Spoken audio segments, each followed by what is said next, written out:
Bueno, ya sabemos que las encuestas muchas veces fallan, la verdad, y no es tan fácil creerse. Yo creo que en general, y yo que soy especialista en género humano, nos creemos más las encuestas cuando van a favor, nos creemos menos las encuestas cuando van en contra. En este caso, que la verdad es que van a favor, pues nos las creemos más. Y quizá además ahora hay muchas resúmenes de encuestas que nos permiten hacer una especie de balance de cómo van. Y en general todas nos están diciendo que estamos subiendo poquito a poco, día a día y conforme avanza la campaña. Entonces tendemos a ser optimistas, la verdad. Deseamos llegar a gobernar, porque ya que estas elecciones que no queríamos para nada desde la izquierda y que además se convocaron de una manera, yo creo que un poco torticera y un poco tramposa por parte del gobierno de Díaz Ayuso, porque dijo que había una especie de contubernio para hacer una moción de censura, es decir, y sabemos que no fue así, o sea, no hubo ninguna conversación que sepamos, y dicho también por el Partido de Ciudadanos, a favor de esa moción de censura. Entonces fue aprovechar, quitarse de en medio probablemente lo que quieren, que es ser la hegemonía de la derecha. Entonces, para nosotros es una convocatoria absolutamente inadecuada, porque en este momento va a costar mucho dinero, casi 60 millones, y además para todo lo que es el trabajo en la Asamblea y también el reparto de los fondos europeos. Entonces, no es el mejor momento. Pero bueno, una vez que nos hemos puesto, estamos deseando darnos el gran gusto de poder ver a la señora Ayuso en la bancada de la oposición y que todas las fuerzas progresistas, incluso si Ciudadanos sacara diputados y quisiera pactar otro tipo de gobierno, pues evidentemente poder entrar en el gobierno, y también para intentar mantener a raya la ultraderecha franquista, que está dando muchos signos hoy en día, y lo hemos visto toda esta campaña, de muchas posturas francamente antidemocráticas. Entonces también nos gustaría que pudiera haber esa especie de freno a la ultraderecha, ¿no? Yo creo que la campaña electoral empezó mucho antes que lo que pasó en Murcia, y de hecho llevamos bastante en campaña electoral y lo vemos en el trabajo en la Asamblea. Apenas han hecho una sola ley, que además fue una ley, la ley del suelo, hecho por un procedimiento absolutamente que está en el Tribunal Constitucional, y casi siempre ha sido una confrontación permanente el gobierno de Díaz Ayuso con el gobierno central. Lo hemos visto en la Asamblea y no hemos hecho absolutamente casi nada de provecho en ese sentido y pelearnos, y yo creo que se estaba preparando el terreno. Para nosotros la moción en Murcia fue la excusa, porque ya venía debilitado Ciudadanos de poderse quedar con un espectro mucho más amplio. Probablemente detrás de Ayuso está Miguel Ángel Rodríguez y todos los de su campaña a favor de esta confrontación. Entonces yo creo que la campaña empezó antes, desde luego. Estas elecciones.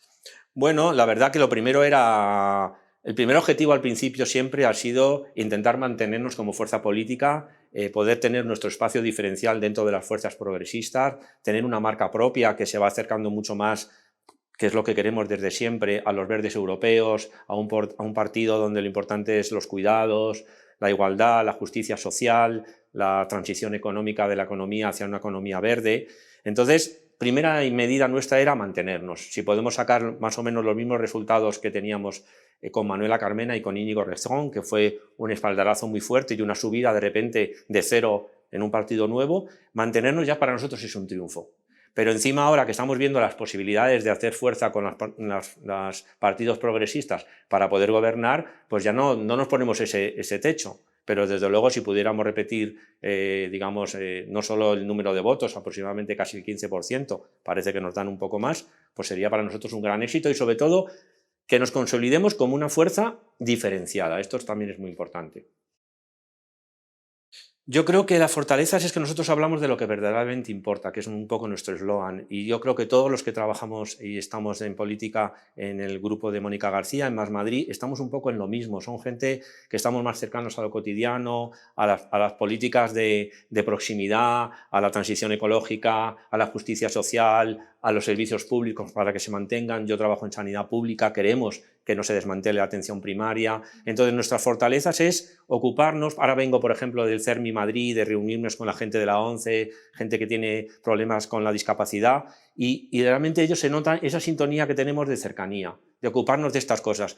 Un partido regional que se ocupa de su región, una ciudad como Madrid, que nadie se ha ocupado, digamos, hasta ahora de lo regional, nos parece una nueva política muy cercana también a las ideas de Manuela Carmena de acercarnos a lo cotidiano, a las cosas, a gastar los presupuestos en las políticas que se ven realmente. Y eso es lo que queremos nosotros aportar, ¿no? Nos parece muy importante y es un hueco que nadie ha tenido. ¿eh? Y además por ejemplo, ahora en la campaña estamos haciendo mucho trabajo de ir a los barrios, de ir a los centros de salud, de ir a los pueblos, de acercarnos. Ahora yo mañana voy a ir por Chamartín, que es mi barrio, a acercarnos a los comercios, a saber lo que les pasa. Nuestras militantes están muy en los barrios y en los sectoriales, salud, diversidad funcional, etcétera. Y sí, la idea nuestra es ocuparnos de estas políticas que parece que nadie, y sobre todo en la política de confrontación entre los gobiernos centrales y autonómicos, de nadie se va a ocupar de ello, ¿no? No se habla de que lo importante es si podemos acercarnos a tener una consulta, por ejemplo, de psicología en nuestro centro de salud y que nos lo den pronto, de lo que ha pasado con las viviendas, de que, por ejemplo, muchos edificios públicos todavía no son accesibles, de esas pequeñas cosas que al final son los que nos hacen mejor la vida o no. Pues la verdad es que nos sorprendió en el sentido de que sorprendió a todo el mundo. Nosotros teníamos los rumores de que Unidas Podemos estaba intentando buscar un candidato que no fuera Isabel Serra porque no tenía digamos, mucha fuerza política, aunque la habían intentado visibilizar cuando le dieron la portavocía, y sonaron otros candidatos. Yo creo que ante el miedo al 5%, a bajar del 5%, que sabéis que si no, no hay representación parlamentaria, y ante, yo creo que otras negativas, pues Pablo Iglesias, que es muy valiente siempre y le gusta eso, la novedad y la confrontación y ir a donde está la pelea política, y eso me parece muy bien, pues dijo, pues aquí estoy yo, si nadie se apunta, me apunto yo el primero. Pero hizo algo que creo que hace siempre Pablo Iglesias y que creo que lo hemos visto otras veces, con su impulsividad y su manera de no medir y no tener en cuenta mucho a los demás, no pidió permiso, no anticipó el poder hacer unas negociaciones, sino directamente y sin consultar a nadie. Creo que ni siquiera a los propios socios del gobierno dijo, pues aquí me voy a presentar y además digo que voy a ir en una lista y queremos hacer unas primarias, y eso era absolutamente inviable. Además no nos habían pedido opinión. Eso nos molestó. Eso sí que es un poco a veces de Pablo Iglesias, por lo menos esa es mi experiencia personal, pero desde luego creemos que Pablo Iglesias bajó a la arena política madrileña para intentar salvar a Unidas Podemos, por un lado, de no tener representación, que creo que es verdad que ha sido un acierto, y secundariamente creo que al final sí que ha empujado probablemente al bloque progresista y podamos sumar un poco más a que si él no hubiera estado, eso sí. Bueno, porque nosotros desde el principio queremos y yo desde luego, yo nunca hubiera estado en Más Madrid si hubiéramos estado en Podemos. O sea, yo antes podía haber estado militando en Podemos y nunca quise. Creo que somos una fuerza que somos diferentes. Que aunque vengamos mucha gente y viene mucha gente de Podemos, a través también de la política de Íñigo Errejón, yo creo que era un poco distinta de la política de Pablo Iglesias, de algunas distintas corrientes y sensibilidades dentro de Podemos, y que eclosionó luego con todas las dificultades de integración que han tenido. Entonces nosotros somos un partido más hacia lo verde, por eso no estamos unidos en coalición con Equo, más hacia esta justicia social, menos de departamentos que vienen más quizá de la ideología más comunista o más de una izquierda más clásica, como la que representa Izquierda Unida, por ejemplo, y nos estamos acercando más a los partidos verdes europeos, a esto de lo cotidiano, de la ciudadanía. Y yo creo que en eso nos distinguimos y nos queremos distinguir más. Y Pablo Iglesias pues tiene un perfil diferente, por ejemplo, de Mónica García, ¿no? Yo también mismo, que estoy en política, sigo estando en mi trabajo habitual de la sanidad pública, de mi docencia, y me gusta esta combinación, que lleva a un activismo político de manera diferente, más cercano a lo cotidiano. Pues yo creo que en Madrid lo que se hizo mal al principio es no prever lo que nos venía encima, y eso hay una responsabilidad compartida entre el gobierno central y el gobierno de la comunidad autónoma. ¿Y por qué? Porque nos pilló con una salud pública en Madrid absolutamente raquítica. Los últimos 10 años de la política del Partido Popular fue desmantelar en general bastante lo público, pero sobre todo la política de salud pública. Apenas había personal en la Dirección General de Salud Pública, que era meramente casi representativa, y cuando llegaron el momento de actuar, pues no había medios, no se había previsto y nos pilló la avalancha. Eso por un lado. Y luego, ¿qué ha pasado? Luego es que se ha utilizado, y de manera para mí muy torticera y muy casi criminal, porque vamos a ver que en el tema de las residencias puede haber cosas criminales y que pueden estar y están en los tribunales, se utilizó la pandemia como un arma política para luchar contra el gobierno central, y en medio todos los madrileños y madrileñas hemos padecido parte de esa política, abandono de lo que hay que hacer, abandono en parte de refuerzo de la atención primaria, hacer unos cendales como plató de televisión para Isabel Díaz Ayuso, cuando lo que teníamos que haber hecho es contratar a más personal en atención primaria, reforzar mucho más la salud pública, hacer una política de vacunación mucho más cercana a la atención primaria, igual que vacunamos en la gripe, que vacunamos a 1,5 millones de personas en apenas 2 meses, antes justo de Navidades, y habiendo reforzado esos servicios públicos y no utilizando la pandemia como un arma política, que al final es lo que estamos viendo todos los días. Creo que eso es donde se ha hecho mal, ¿eh? Y se vio mucho en la primera ola, pero desgraciadamente Madrid ha estado a la cabeza de número de infecciones, de número de pacientes ingresados en los hospitales durante todas las olas, incluso en esta cuarta ola. En materia sanitaria, lo primero que tenemos, el primer plan estrella, es vacunar adecuadamente ahora.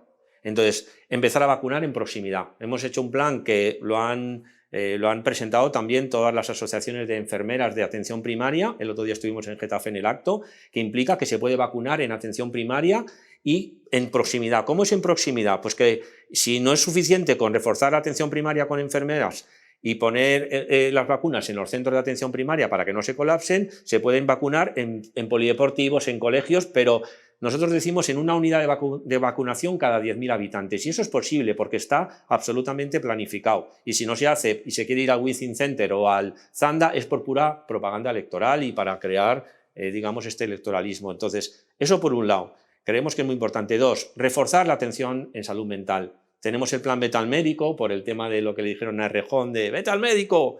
No es porque tenemos que aumentar el número de médicos en atención en salud mental, hay que aumentar el presupuesto, doblarlo aproximadamente del 5 al 10% del gasto sanitario total, y hay que dotar de muchos más profesionales, sobre todo para que la gente pueda acceder a psicología, a psicoterapias, a una ayuda de ser escuchado, a que las listas de espera no sean de 180 días de media y puedan ser de 10 días, a que haya recursos para trastorno mental grave, por ejemplo, de hospitales de día, que la lista de espera en este momento es 1 año, en eso yo entiendo bastante, y entonces reforzar la atención en salud mental. Siguiente paso, reforzar la salud pública. Tenemos que ir a una ley de salud pública, tenemos que tener mucho más personal que se dedique a hacer prevención y de saber dónde hay que poner los recursos y lo que importa. Y el tercer pata de lo nuestro tiene que ver con reforzar la atención temprana. Hay una lista de espera en niños de atención temprana, justo venimos de esta reunión con el CERMI, con la gente de atención temprana, y es intolerable que haya 1.700 niños en atención temprana en lista de espera que tardan una media de 2 años en ser atendido. Cuanto antes le atiendas a estos niños, menos discapacidad va a tener, y eso es para nosotros absolutamente importante. Y no se trata de mucho dinero, se trata de organizarlo y de priorizarlo. Y luego lo otro es reforzar la atención primaria. Hay que aumentar la inversión en atención primaria, en personal. Estamos planteando en el primer año en un programa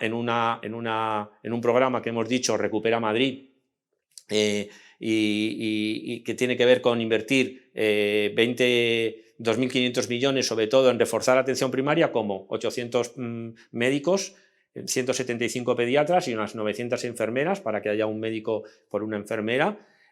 Acabar las obras y arreglar las obras de atención primaria que están en condiciones muy malas, abrir los centros de urgencias de atención primaria que llevan toda la pandemia encerrados y solo por motivos políticos, y evidentemente arreglar todo el tema de emergencias y urgencias. Entonces ese refuerzo de atención primaria también es muy importante. Y por supuesto luego darle otro uso al Cendal, que eso es secundario, pero realmente necesitamos un refuerzo de la atención especializada con un plan de infraestructuras que nos permita saber dónde hay que invertir y no hacer electoralismo gastándose casi ya 150 millones en un Cendal que ahora lo tenemos que reconvertir en todo caso, porque evidentemente no lo vamos a cerrar. Nosotros queremos darle 3 usos simultáneos al Cendal en principio. Uno es un laboratorio de innovación tecnológica centradas en la salud, que llamamos un Lab Center, ¿no? Un Health Lab Center, similar un poco al Lab Prado, que podamos hacer allí, por ejemplo, prótesis. Es un sitio colaborativo donde haya iniciativa ciudadana y de las asociaciones científicas y que nos permitan innovar, junto con la agencia de innovación que creíamos que tenemos que poner en marcha.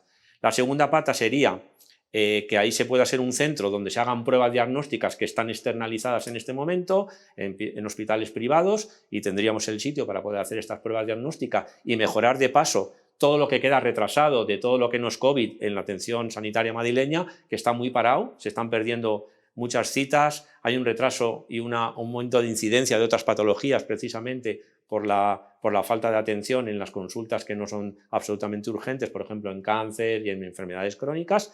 Y la tercera pata son unidades de rehabilitación. Creemos que faltan muchas unidades de larga y media estancia para rehabilitación de muchas patologías.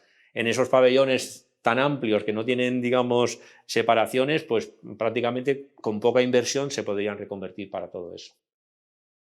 Bueno, lo primero está este primer momento de Reanima Madrid, que no es Recupera Madrid, es Reanima Madrid, este plan de choque para tratar de aprovechar los fondos europeos, para tratar de dar un empuje a todos los empleos que se han perdido. Eso es lo primero, hay que pagar los ERTEs, hay que aumentar la renta mínima vital para las personas realmente necesitadas, hay que dar esa ayuda a la hostelería, que el gobierno de Ayuso, por mantener abiertos los comercios y los restaurantes, están abiertos solo un 20 o un 30%, que sí les va bien, pero el resto, los pequeños bares, los bares de los barrios, que no pueden cumplir las condiciones, están teniendo serias pérdidas y muchos de ellos están en ERTE o simplemente están intentando o van a tener que cerrar. A ellos hay que darles una ayuda inmediata. A algunos comercios, a algunas profesiones secundarias, hay que dar ayuda inmediata a la cultura. Es un sector absolutamente desfavorecido por las medidas de Ayuso, por mucho que se han mantenido abiertos algunos locales, pero los pequeños locales de ensayo, los teatros pequeños, toda la cultura que tiene que ver con exposiciones, con los libros, etcétera, está absolutamente en stand-by. Y se pide claramente y tenemos que hacer un plan de reanimar esa economía y luego la economía de proximidad. La economía de proximidad significa ayudas a los comercios, ayudas a las viviendas y luego como en menos urgente tiene que ver con toda esta ayuda que tenemos que hacer también para todo el sector de aprovechar el momento histórico para hacer un cambio hacia una economía mucho más de cercanía, por un lado, de proximidad, y una economía mucho más verde, que tiene que ver al cambio del modelo productivo. Entonces estamos también pensando en aprovechar toda la crisis para hacerle un cambio en las empresas, que tengan a la jornada, por ejemplo, laboral, que queremos ir tendiendo hacia la jornada de 32 horas, una jornada que nos permitiría trabajar todo el mundo más, es decir, tener un trabajo más repartido, trabajar con menos estrés, tener más tiempo para el ocio, para el consumo, para otras cosas, y realmente eso también mejoraría nuestra calidad de vida. Y creemos que eso es posible en realidad, y nosotros lo que planteamos en estas primeras medidas de los primeros 2 años es hacer programas piloto con eso. Por un lado, empresas que se quieran sumar, como dijo Íñigo Errejón en el Congreso, y luego, sobre todo, en el sector, por ejemplo, de la sociosanitario y en el sector de las residencias y del cuidado de los mayores, empezar por las personas más mayores, que son empleados más mayores, como de 55 años, sobre todo mujeres que tienen que conciliar, pues empezar con estas jornadas de 4 horas, con el mismo salario, por supuesto, y ver qué tal va. Pero las experiencias en otros países, como en Nueva Zelanda, es que podemos ser igual de competitivos y realmente vamos a aumentar nuestra calidad de vida. Nosotros lo importante no es si se prorroga en el sentido del gobierno central o si se termina, es que podamos tener la capacidad de poder dar y hacer las medidas que sean necesarias para contener en cada momento la pandemia. Eso es fundamental. Entonces, si las medidas se tienen que hacer solo a nivel autonómico y hay que pedir permiso a los jueces, o si es mejor una protección paraguas desde el gobierno central, nos lo va a decir la experiencia. El gobierno central ha decidido que no quiere, y yo creo que es una medida política, prolongar el estado de alarma precisamente por la lata que les han dado desde la oposición a boicotearlo permanentemente. Creo que son estrategias políticas. Lo que no podemos es quedarnos desprotegidos, eso lo tenemos claro en Más Madrid. Entonces, si podemos implementar medidas para nuestra región que sean igual de eficaces o más, sin tener que el gobierno el estado de alarma, fenomenal. Si no, pues habrá que pedir el estado de alarma. De hecho, se puede pedir el estado de alarma desde el gobierno regional, avalado, por supuesto, por el Parlamento, en el sentido de que den los permisos. Entonces, no es importante para nosotros si sí o no, sino los resultados de todo eso. Aprendamos de lo que haya pasado, cuanto menos confinamiento mejor, evidentemente, pero no a costa de la salud, porque si no, al final no hay ni salud ni economía, que es lo que decimos nosotros con muchas de las medidas del gobierno de Díaz Ayuso. Yo creo que no ha dejado de importar la verdad en política. Yo vengo de un trabajo con Manuela Carmena, que tiene una asociación y quiere trabajar mucho en el tema de cuidar la democracia. Yo creo que a todos los ciudadanos nos importa mucho la verdad, porque en realidad el desprestigio de la clase política tiene que ver mucho con los bulos, con que mentir y difamar no tiene ninguna consecuencia, tanto en la prensa como en los políticos, que tiene mucho que ver con todo esto, y eso ha hecho que haya una desaferentización y una y un descrédito de los políticos. Mis amigos todos, cuando yo dije voy a entrar en política, me dijeron, ni se te ocurra, con tu prestigio como profesional, te lo vas a cargar rápidamente, porque todos los políticos al final son iguales. No todos los políticos no son iguales, eso es verdad, pero es verdad que muchos de los políticos que tienen visibilidad utilizan claramente la difamación y los bulos para hacer política, y eso es imperdonable, y a través de todo eso llegaron los totalitarismos en Europa en muchas veces, ¿no? Y bueno, no solo en Europa, en todo el mundo. Entonces debemos de cuidar mucho eso, y para eso necesitamos, por supuesto, no solo la justicia, porque al final tenemos que recurrir a la justicia si nos han difamado, por ejemplo, pero la justicia es lenta y además difama y algo queda. Tiene que haber un código ético, un compromiso ético por todos los partidos, por toda la sociedad, por la prensa también, por la sociedad civil, para que la gente que de verdad se le demuestre que claramente ha difamado, se pueda y se tenga que apartar de la política, porque eso si no es el cáncer de la política. Los bulos, los fake news. Hoy es tan fácil además hacer un bulo, porque antes tenías que tener un medio de comunicación potente que te lo publicara, pero hoy en día tú pones un tuit, te lo empiezan a republicar, y si te haces famoso solo con el tuit y dices, este es un cabrón de no sé qué, eso ya, como hace ruido, te lo van a publicar. Y al final queda. Y eso es muy terrible. Mucha gente no quiere entrar en política por eso. Mucha gente muy valiosa no quiere entrar. Y muchos de los que entramos, a mí, si me empezaran con difamación, que lo pueden hacer por cualquier cosa, siempre hay algo con el que te puedan difamar, sé que sería lo que más me socavaría, ¿no? Porque no solo me difaman a mí, al final difaman a tu familia, difaman a tu cultura.